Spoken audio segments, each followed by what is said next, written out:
Oo, galing sila sa cordon. Sir, anong kailangan mo?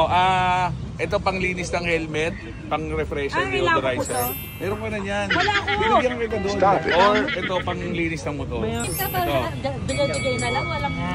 Salamat po sa pagdayo. Ito, pag-spray sa helmet. Akin na nabibigyan natin ng sticker si Sir. Jet Lowrider, Miss OBR. Thank you! Ang swerte ng mga maagang nakarating dito, no? Wow naman! Panglinis ng motor. Wow. Pero talagang may motor sila, Sir. Hindi ko alam eh. Baka ibenta lang nila yun. Oh, sa Click. So, palisa mo to. Big shoutout kay Microtex Philippines, ha. Oh, Sir. Yan, Miss OBR. Tambay muna kayo, sir. So, sila po yung mga nagka-cutting classes. Pinalabas nila Kung may may... bata ng tondo, may bata ng mga kabaguan. Pinapalabas nila may pasok sila Saturday class. Pero magkikita lang sila dyan. Pero tignan mo, ang gaganda na yung taga-kabataan. Kaya po, ano pa alam Pero ano pa alam nyo sa bahay nyo? Project po para sa... Ano ba talaga pumaka sa project? Pero meron talaga, wala. Meron po. Meron.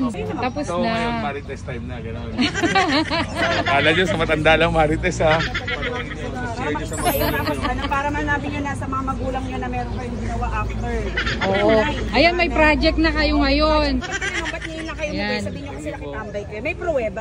May project na kayo. Ayun yung ginawa nyong project. Hi, Sir. Sir, panlinis ng helmet. Yan. Yan.